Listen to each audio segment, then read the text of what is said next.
Yo tout le monde, bienvenue sur ce quatrième épisode du podcast In EOG Mind. Au programme, la rubrique des news de ces deux dernières semaines. Ensuite, pour le débat, on va voir quels mangas sont susceptibles d'être adaptés en live action. Et enfin, dans une dernière partie, on parlera des chapitres qui m'ont marqué ces deux dernières semaines, à savoir celui de Berserk, le 373, celui de Violent Saga, le 202, et enfin le chapitre 224 de Jujutsu Kaisen. Du coup, on perd pas plus de temps et on passe directement aux news après ce générique.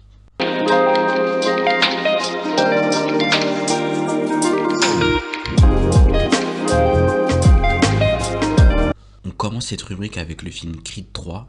Comme vous pouvez le savoir, le réalisateur du film, à savoir Michael B. Jordan, est un énorme fan de manga et il a récemment eu la chance de rencontrer Yusuke Murata, connu principalement pour ses talents de dessinateur sur Aishid 21 et plus récemment One Punch Man. De plus, on a appris que le film Creed 3 aura droit à une suite en format BD. Dans cette série de BD en 4 volumes, l'histoire prendra place 10 ans après les événements du film Creed 3. Ici, on suit les aventures d'Amari Creed, qui, comme son père Adonis, souhaite rentrer dans le monde de la boxe. Le premier volume est prévu pour le 28 juin 2023. On retrouve Latoya Morgan et Jay Jamison au scénario. Ils sont connus principalement pour avoir fait écrire des scénarios pour des séries comme Walking Dead, Shameless ou bien récemment la série Superman et Lois. Et côté dessin, on retrouve Wilton Santos et le coloriste DJ Chavis. On passe maintenant au très iconique manga Dragon Quest, la quête de Dai, connu aussi en France sous le nom de Fly. Alors il y a très récemment une réadaptation en animé par le studio Toei Animation qui s'est conclue en octobre 2022. Ce manga aura droit à une sortie sur jeux vidéo. Il sera intitulé Infinity Trash, Dragon Quest The Adventure of Dai, développé par Game Studio et Kai Graphics. Le titre est édité par Square Enix et est prévu pour le 28 septembre 2023 sur PlayStation 4, Xbox Series, Nintendo Switch et sur PC via Steam. Dans cette action RPG, on incarnera donc Dai ainsi que ses acolytes Pop et Mamu, si je le prononce bien, qui devront faire face au retour des forces du mal. Ensuite, pour la prochaine news, c'est principalement destiné à mes amis, on va dire, un peu sapeurs et fans de manga. On a appris récemment que la marque Uniqlo propose une nouvelle gamme de vêtements inspirée de l'univers créé par Toriyama et qui retrace les aventures de Goku. Ici, les fans auront droit à 12 nouveaux t-shirts, 7 pour les adultes au prix de 19,90€ et 4 pour les enfants au prix de 12,90€. Cette collection sera disponible à partir du 1er juin 2023. On retourne dans le monde de l'édition avec Pika, qui, alors que les deux premiers tomes du manga Gashakuta sont prévus pour le 21 juin, la maison d'édition française a décidé de prépublier le tome 1 en français sur leur site au rythme d'un chapitre par semaine. Actuellement, au moment où j'enregistre le podcast, il y a déjà 2 chapitres qui sont sortis. Pour ceux qui ne connaissent pas, Gashakuta est le premier manga de Kei Haruna, une mangaka qui était l'assistante d'Atsushi Ukubo sur Fire Force. Dans ce manga, on suit les aventures de Rudo, un jeune homme qui vole des ordures dans des décharges afin de les revendre. Malheureusement, un jour, il va être accusé à tort du meurtre de son père. Et il va donc être amené dans les abîmes où sont envoyées toutes les pires ordures de la société. Et donc, dans ce lieu lugubre, Rudo se doit d'y survivre pour se venger des personnes qui l'ont accusé. Et pour réussir cela, il pourra compter sur les étranges pouvoirs qui sommeillent dans ses gants. Enfin, pour conclure cette rubrique, on finit sur du très très lourd avec la date d'annonce de la partie 2 de Bleach Thousand Year Blood War avec un nouveau trailer. Dans ce trailer, on a la suite des événements de la saison 1, notamment on parle de la contre-offensive des Shinigami après leur cuisante défaite face au Quincy. Lors de l'annonce de l'adaptation en animé de l'arc final de Bleach, Kubo avait annoncé que les zones d'ombre présentes dans le manga seront dissipées grâce à l'animé. Clairement, ce trailer semble annoncer du lourd et semble confirmer ces dires de Tite Kubo, dans le sens où déjà dans la partie 1, on avait vu les 13 sanguinaires. Et là, dans cette nouvelle bande-annonce de la deuxième partie, déjà on pourra avoir droit à des précisions sur le passé du roi spirituel, qui est l'entité au sommet de la Society. Et surtout, pendant ce trailer, on entend Shinji Hirako, l'homme qui a appris à Ichigo à mieux maîtriser sa forme holo, de dire le mot le plus stylé de l'univers de Bleach, à savoir Bankai. On rappelle que le Bankai de Shinji n'était pas visible dans le manga, Donc ça va être vraiment super intéressant de le voir ici en animé dans l'ultime arc de Bleach. Pour les plus impatients, l'attente ne sera pas très longue car cette partie 2 est prévue pour le 8 juillet 2023. Et surtout cette fois-ci, elle sera en simulcast sur Disney+. Vu le boulot de Studio Pierrot au niveau de l'animation sur la partie 1, on risque de n'être pas être déçu. Du coup, c'est la fin de cette rubrique news. On passe maintenant à celle du débat. Alors ça fait maintenant déjà plus d'une semaine que il y a le live action sur le manga Les Chevaliers du Zodiac qui est sorti. Et malheureusement pour lui, tout le monde s'accorde pour dire que c'est une catastrophe, que ce soit au niveau des critiques et aussi du succès commercial. Car actuellement, le film a rapporté seulement 5 millions de dollars dans le monde depuis sa sortie, alors qu'il a coûté 60 millions. Et que surtout, de base, il y avait 6 films qui étaient prévus pour raconter l'histoire des Chevaliers du Zodiac. Mais vu l'échec du premier numéro, je pense que ça va être compliqué de voir une suite des Chevaliers du Zodiac. Et qu'on est vraiment sur une catastrophe du style Death Note sur Netflix ou bien Dragon Ball Evolution. Donc du coup, la question qu'on peut se poser, c'est est-ce que les producteurs américains sont vraiment capables de proposer de bons live-action animés. Du coup, pour ce débat, j'ai fait une liste de 5 mangas que j'estime si oui ou non ils peuvent être adaptés ou non en live action par les producteurs américains. Enfin, par le cinéma hollywoodien, pour être plus précis. Du coup, le premier manga de cette liste, c'est Mother Sarah. Pour ceux qui ne connaissent pas, Mother Sarah est un seinen écrit par Katsushiro Otomo et dessiné par Takumi Nagayasu. Otomo est aussi connu pour avoir scénarisé le très culte Akira. Alors dans Mother Sarah, on est dans un monde post-apocalyptique créé dû à l'utilisation massive des armes nucléaires lors d'une guerre, un peu limite une troisième guerre mondiale. Du coup, la Terre elle est complètement détruite. Il n'y a plus trop de villes. La plupart des paysages présents sur la Terre, c'est des longs déserts. Et du coup, la plupart des humains se sont réfugiés dans l'espace. Mais il y a une grande partie qui est restée sur Terre. Malheureusement, il va y avoir un conflit entre deux factions qui va faire en sorte que le personnage principal du manga, à savoir Sarah, va être séparée de ses enfants et de son mari, et qu'elle va se retrouver seule sur la Terre, où il y a, comme j'ai pu le dire, que des déserts. Et ici, son but, ça va être vraiment de retrouver sa famille dans ce monde où la violence et le conflit est devenu omniprésent. Pour moi, Mother Sarah a tout pour avoir un très bon live action, dans le sens où on a ici pas un univers un peu trop loufoque et qui a été déjà reproduit maintes fois dans le cinéma américain, à savoir des œuvres post-apocalyptiques où le décor va être semblable un peu à des productions comme Mad Max ou bien récemment le film qui est sorti Dune. Et de plus, contrairement à d'autres mangas, on va dire, le message n'est pas compliqué dans Mother Sarah, dans le sens où on évoque comment l'homme peut être autodestructeur et qu'il est surtout capable du pire, et que justement c'est des thématiques, on va dire, un peu universelles et surtout qu'on a vu et revu dans de nombreux films de science-fiction. Donc du coup, je pense que pour les scénaristes, ça va être plus facile de maîtriser ces codes-là et de comprendre l'histoire du manga. Et en plus de cela, il y a le fait que cette production, ce qui peut être intéressant, c'est qu'elle soit portée sur un perso féminin. Et je trouve on va dire dans les films de post-apocalyptique, pardon, c'est bien de voir des personnages féminins un peu badass. Là, quand je pense à des personnages féminins présents dans ce type de film, il y a Terminator, même Mad Max en vrai. Il y a aussi Alien. Et voilà, je pense qu'on a fait le tour. Et donc, je pense que ça pourrait être un peu rafraîchissant là dans le Hollywood actuel de voir un personnage féminin un peu badass, mais qui est pas juste un personnage badass, mais c'est aussi dans le sens que c'est une personne très dans l'empathie et très douce, vu que c'est, on va dire, une mère de famille et que surtout elle n'est pas unidimensionnelle, pardon, dans le sens où elle a ce côté badass, mais elle a aussi ce côté doux et attendrissant qui peut faire en sorte qu'elle crée facilement de l'empathie auprès du public. Et donc, pour moi, je pense que Mother Sarah a vraiment toutes les qualités pour être adapté en live action. En plus, c'est un manga plutôt court. Pour moi, je le verrais bien en film, même s'il y a certains passages du manga qui devraient peut-être être un peu ellipsés.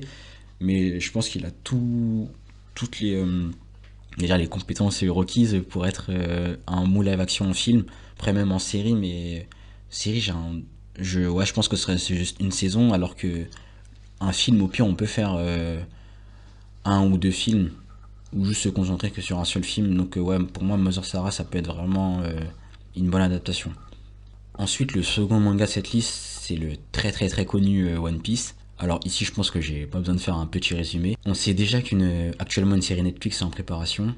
De plus, dans l'épisode précédent du podcast, je vous ai expliqué le fait que Oda avait bien précisé dans une lettre pour l'anniversaire de Luffy qu'il était extrêmement présent et qui supervisait cette série. Mais malgré tout, je pense pas que le fait que Oda soit omniprésent pour ce projet, ça veut dire que forcément la série sera de bonne qualité, parce que pour moi, One Piece, l'une de ses plus grandes qualités, c'est son univers et tout ce qui est chara design, etc.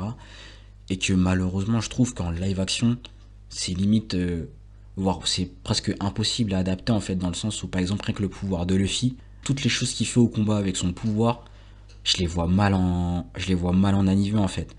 Ce serait trop, soit ça va être limite ridicule et ça va donner un côté loufoque, en fait pas sérieux.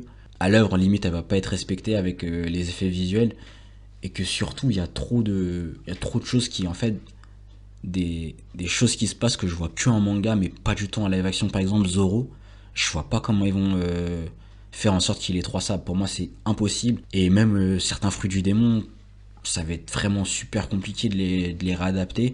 Après, il y en a qui peuvent être rassurés dans le sens où ils se disent que pour l'instant, on voit que East Blue. Mais même dans East Blue, en fait, il y a beaucoup de trucs loufoques. Et surtout, en plus, il y a les hommes poissons.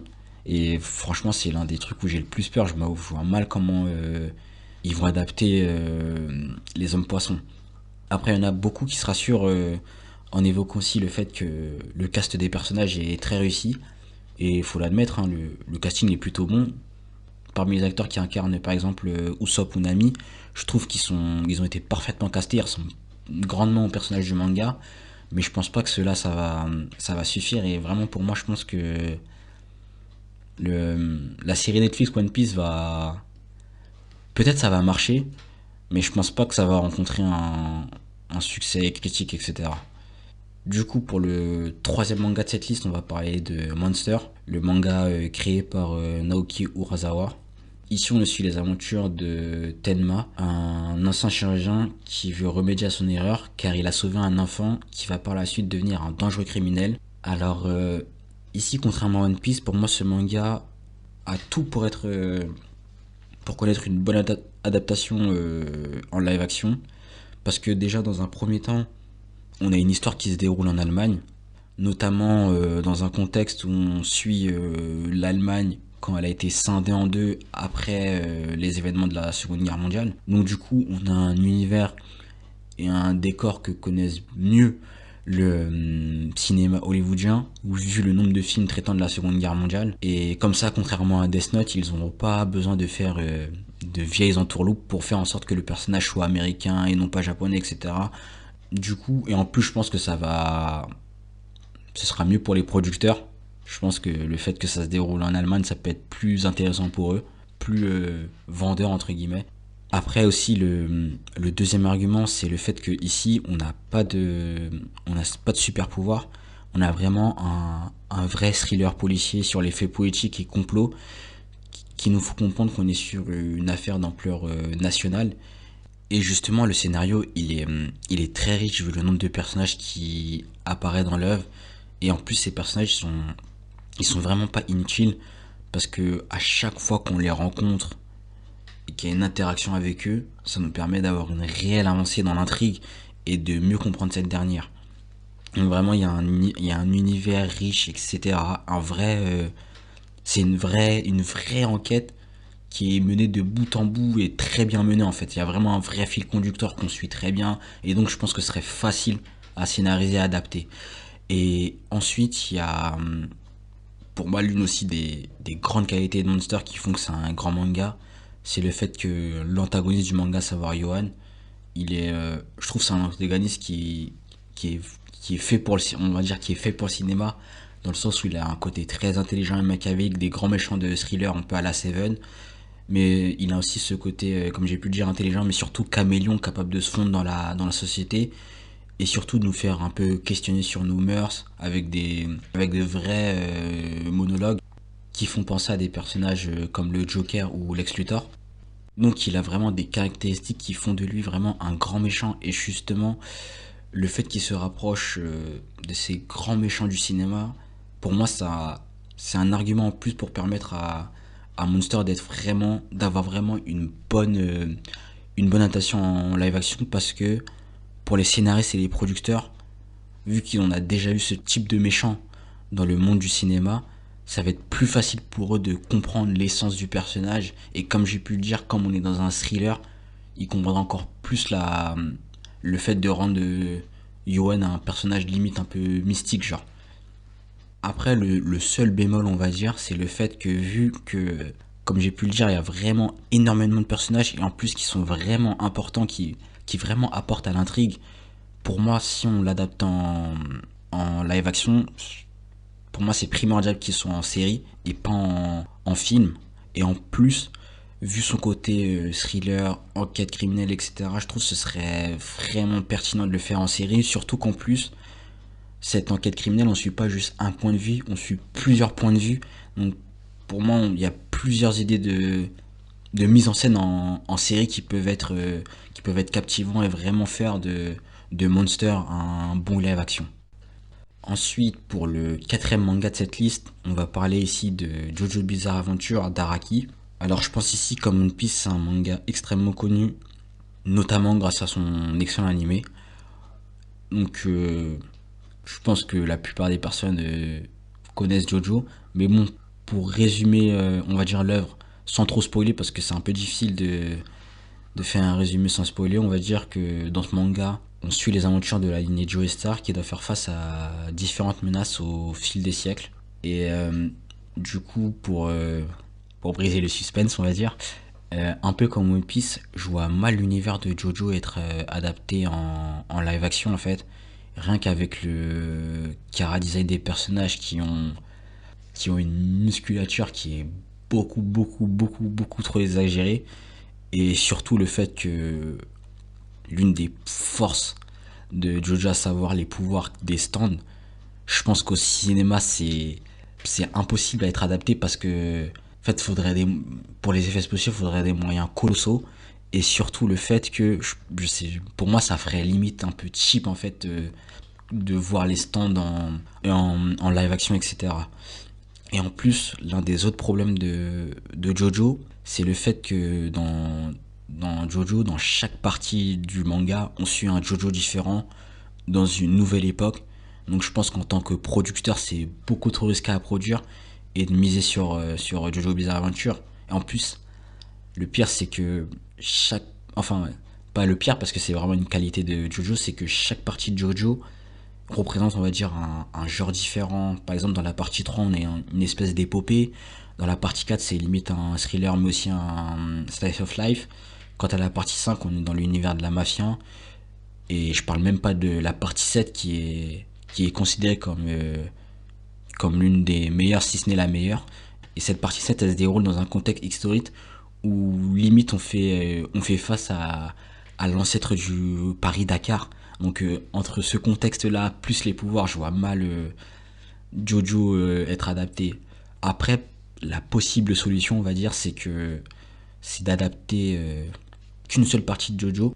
Mais on fait face au problème des pouvoirs, pour moi, toujours, que ce soit au niveau des stands ou bien de l'onde, dans les deux premières parties de Jojo. Donc même si le pouvoir de l'onde, on va pas se mentir, est, on va dire, plus facile à mettre en live action, pour moi, surtout en plus dans la partie 1 et 2, où vraiment les chara designs sont vraiment exagérés, surtout au niveau de la musculature, hein, que Jonathan, c'est abusé comment il est balèze. Je vois mal comment ça peut être adapté en live action, et surtout que cette qualité d'avoir des personnages, on va dire, atypiques et grotesques, C'est l'une des principales qualités de Jojo, en fait, c'est son côté avec les Jojo poses, etc. C'est ce qui fait que Jojo, c'est à la fois un manga si grand et atypique, quoi. Donc je vois mal ce manga être adapté en live action. Du coup, le dernier manga ici qu'on va évoquer dans cette liste, c'est le manga qui traite des super-héros, à savoir My Hero Academia, créé par Horikoshi. Alors, dans ce manga, on est dans un monde où près de 80% des humains ont des alters, c'est-à-dire des super-pouvoirs, et où les super-héros sont omniprésents.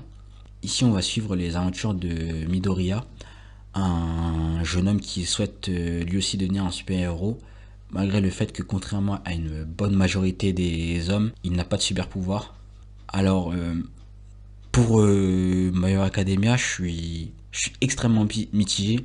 J'arrive pas, je sais pas si je dirais oui ou non, dans le sens où on a clairement une raison de croire à une adaptation en live action du manga, vu son succès aux États-Unis qui est énorme. Il n'y a rien qu'à voir. Même Megan Thee Stallion, elle connaît My Hero Academia. En plus, je crois qu'elle avait fait, au tout début de sa carrière, elle avait fait une cover sur le magazine Fader où elle était en shoto.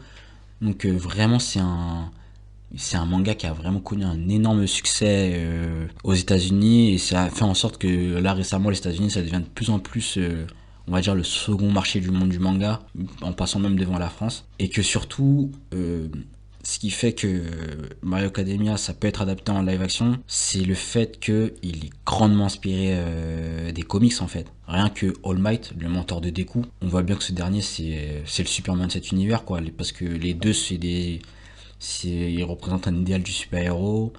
Ils sont considérés comme des icônes mondiales, symbolisant la paix et justice dans le monde. Donc il y a vraiment cette présence des comics dans le manga qui est omniprésente. En plus, il y a certaines planches qui sont clairement inspirées de comics. Par exemple, celle de Deku qui observe la ville suite à la victoire de Shigaraki. Et là, clairement, cette planche, c'est un copier-coller d'une planche de Batman. Je vous invite à faire une petite recherche, je sais plus c'est quel scan, mais c'est vraiment le scan où Deku, il est au-dessus d'un immeuble et il regarde la ville. Et vraiment, c'est un copier-coller de la planche de Batman.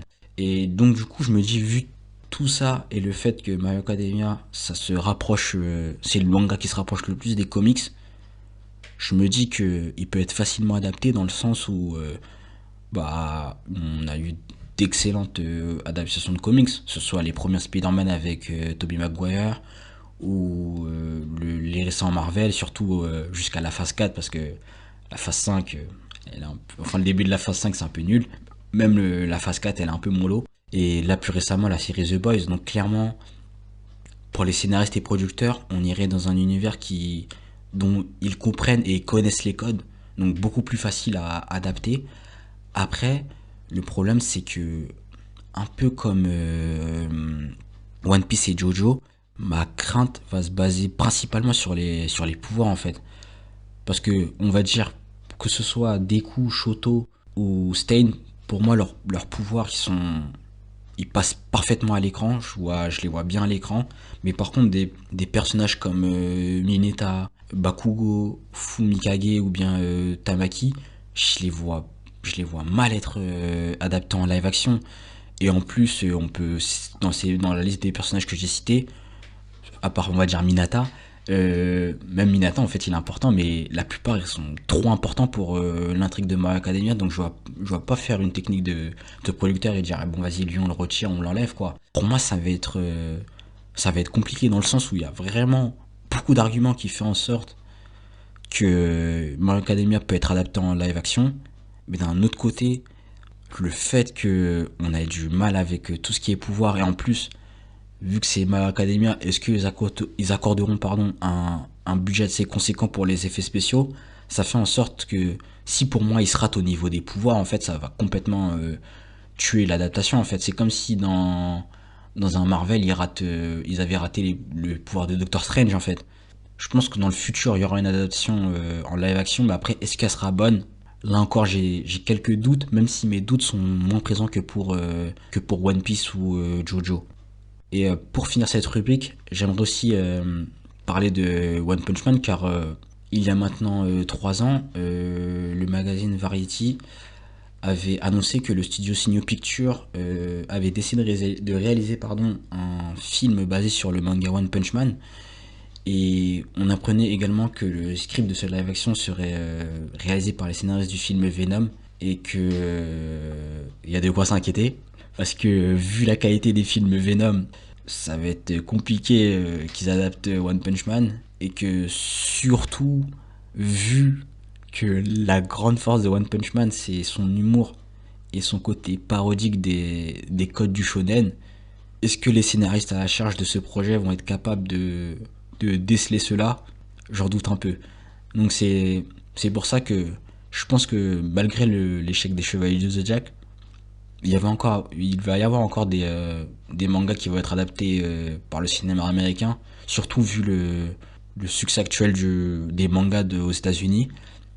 Mais après, la vraie question pour que ce soit réussi, c'est que je pense que pour moi, en fait, comme j'ai pu le montrer dans cette liste, c'est qu'ils se basent sur des mangas plus qui ont, on va dire, un scénario, on va dire, un peu plus adaptable dans le sens qui se rapproche du thriller, etc., ou bien de la science-fiction, que vraiment les shonen comme on les connaît, quoi. Par exemple, que ce soit Naruto, One Piece, etc., ou même Bleach, je pense qu'ils devraient laisser ça et d'abord se concentrer sur des mangas un peu plus faciles à adapter, qui reprend un peu des codes, on va dire, un peu universels de tout ce qui est littérature et cinéma, à savoir, comme j'ai pu le dire, le thriller, le post-apocalyptique, etc. Tu vois. Par exemple, je les vois bien faire, pourquoi pas, un live action de Akira. En plus, Akira, c'est connu, etc. aux États-Unis, donc ils devraient plus miser sur cette option-là.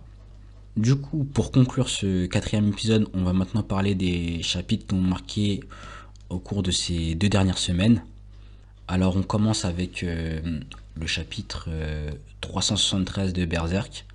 Alors, dans ce chapitre, on retrouve les survivants de l'effondrement de l'île des Elfes, qui sont actuellement sur le bateau du capitaine Roderick. Ici, on voit Shirke qui fait une incantation afin de retrouver Casca dans le monde astral, vu que ce dernier a été...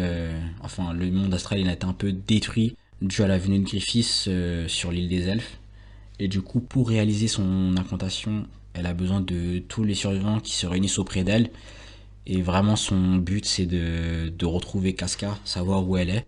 Et justement, durant cette incantation, on voit qu'il y a un personnage qui manque, c'est Guts notamment. Et là, ce qu'on voit, c'est, on va dire, c'est très choquant entre guillemets, dans le sens où d'habitude Guts, on va dire, c'est le personnage qui symbolisait, on va dire, la lutte contre le destin, etc. Là, pour la première fois, je crois, on le voit abattu et résigné, et qui jette son épée, qui notamment était le symbole de son combat et on va dire, d'un Guts avec entre guillemets, une bonne santé mentale, d'un Guts combatif, parce que Guts c'est toujours défini par son épée et le fait de pouvoir se battre avec son épée. Et justement là, le fait qu'il abandonne son épée, ça montre vraiment qu'il est résigné quoi, par sa défaite face à Griffiths. Et justement c'est à ce moment-là que le démon chien décide d'apparaître pour lui dire qu'il devrait complètement céder cette fois-ci, le laisser s'emparer du corps de Guts. Donc la question, ça va être de savoir est-ce que Guts va céder, on va dire, aux sirènes du démon chien. Et en plus, dans le même temps, il semble, hein, mais j'ai l'impression que les personnes qui attaquent le bateau, pardon, ils ressemblent à des soldats de l'Empire Kushan. Donc la question, ça va être de savoir que va-t-il se passer. Est-ce que Guts va vraiment péter les plombs, un peu comme le tout début quand il était dans son armure de berserker, mais cette fois-ci, il n'y aura pas de retour en arrière, il va complètement céder au démon chien. Ou bien est-ce que c'est ses amis Ishidoro et Serpico qui vont s'occuper justement de ces soldats Kushan. Et surtout la grande question, ça va être de savoir quel va être l'avenir de Guts en fait. Vu que là il est complètement régné, avant c'était Guts qui faisait avancer l'intrigue entre guillemets. Là qui va la faire avancer, et surtout est-ce que Guts va connaître pas une... Je pense pas qu'il va connaître une fin, mais est-ce que pendant plusieurs chapitres, on va avoir une complète remise en question de Guts, ou bien dès le prochain chapitre, il va être, on va pas dire boosté, mais remis sur la selle grâce à sa bande en fait, parce qu'on a compris que la bande avec Serpico, etc., c'est un peu la bande des faucons, quoi. On va dire qu'il a retrouvé un nouveau foyer. Donc est-ce que c'est ce nouveau foyer qui va l'aider à se relever, ou bien même ce nouveau foyer va pas lui permettre de se relever et justement il va complètement céder et un peu répéter la causalité et un peu devenir ce qu'est devenu le chevalier squelette, quoi. Parce que le chevalier squelette maintenant c'est un personnage solitaire qui ressemble à un squelette et qui fait que de se battre contre les Godens. Est-ce que Guts va être résumé juste à ça? Ça va être vraiment là la question. Qu'est-ce qu'on va faire de Guts en fait? Et surtout, qu'est-ce que va devenir Casca? Parce que là, Casca, la dernière fois qu'on l'a vu, c'était, je crois, dans le chapitre 371. Et on la voit juste qu'elle est à Falconia. Mais on sait pas dans quel état elle est. On la voit pas parler avec Griffiths, donc on sait pas si, entre guillemets, elle sait que Griffiths c'est aussi son fils, entre guillemets. Donc franchement, à voir. Je suis impatient d'avoir le prochain scan. On passe maintenant au chapitre de Violent Saga, le 202. Alors dans ce chapitre, on voit le roi Neut qui semble conquérir des terres du Markaland et on voit ce dernier tuer une jeune fille même s'il semble avoir des remords. On voit donc ici que le roi Neut, j'espère que je le prononce bien, ou Knut, ouais le Knut je pense que c'est mieux, ça se prononce plus comme ça. Il s'oppose toujours à Thorofinn sur leur façon d'obtenir la paix. Et justement, on refait une bascule sur Thorofinn dans le scan car ce dernier est plutôt craintif de l'évolution des relations entre son propre camp et le peuple des indigènes parce qu'il y a un vrai manque de cohésion dans son clan dans le sens où le fait qu'il y a de plus en plus de personnes qui sont d'accord avec Ivar et que en plus, contrairement à Thorofinn, Hild est prête à utiliser la violence pour tuer le vieux sage et ainsi éviter qu'il y ait un conflit entre les indigènes et le peuple de Thorofinn, on va dire, et avoir cette paix. Là, on voit vraiment qu'il y a du doute et qu'en plus, à la fin de ce chapitre, on voit des survivants de Markland qui veulent s'entretenir avec Thorofinn. Donc, quel va être le futur? Est-ce que le roi Knut va bientôt arriver sur Vinland Saga? Enfin, sur le Violent plutôt. Et surtout, est-ce que selon ce qui se passe là-bas, est-ce que ce dernier il va rester dans la violence ou bien se ranger du côté de Thorofinn? Parce que dans ce cas, on voit bien que dans le camp de Thorofinn, il y a de plus en plus de doutes.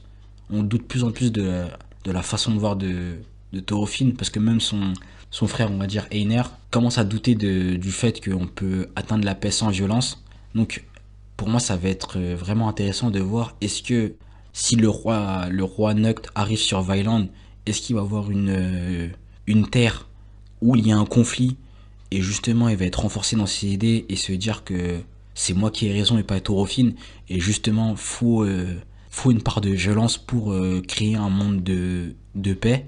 Est-ce que ça va entraîner surtout la fin dans le sens de Thorofinn parce que je pense que Violent Saga ça peut pas finir bien entre guillemets vu le message du manga qui est prôné sur la violence, etc.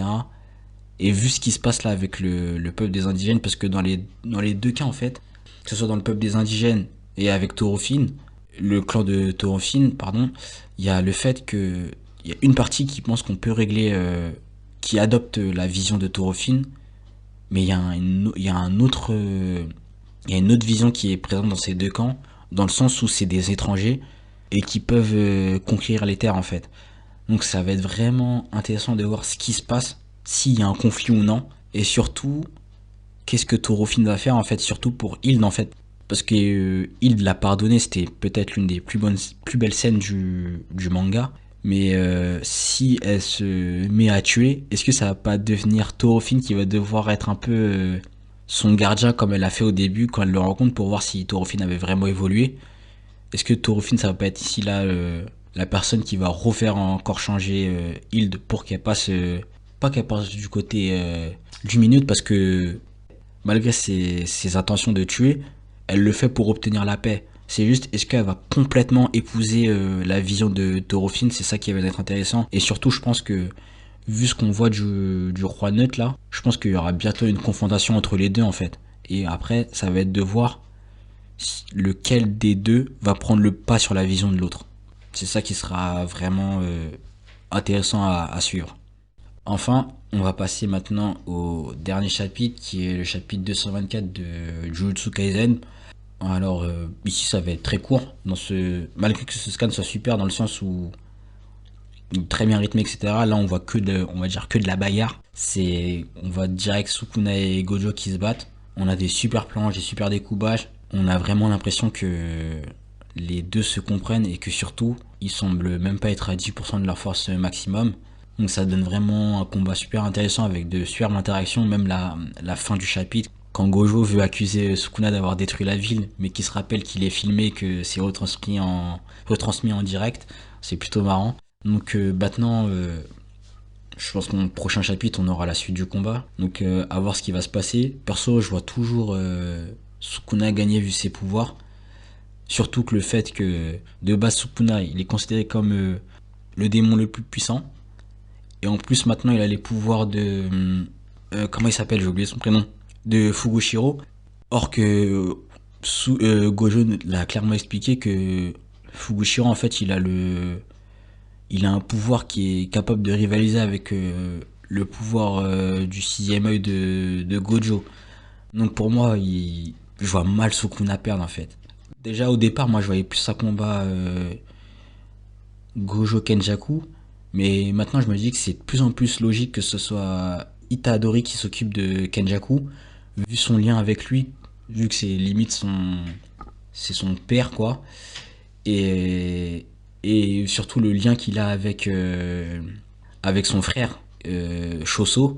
Donc pour moi ce serait plus logique que ce soit Shoso Itadori qui s'occupe de Kenjaku pour un peu conclure cet arc d'avoir créé les reliques maudites, etc. et d'avoir retourné le cerveau du père de Itadori. Et après, je vois plus, comme j'ai pu le dire, moi je vois pas Gojo gagner.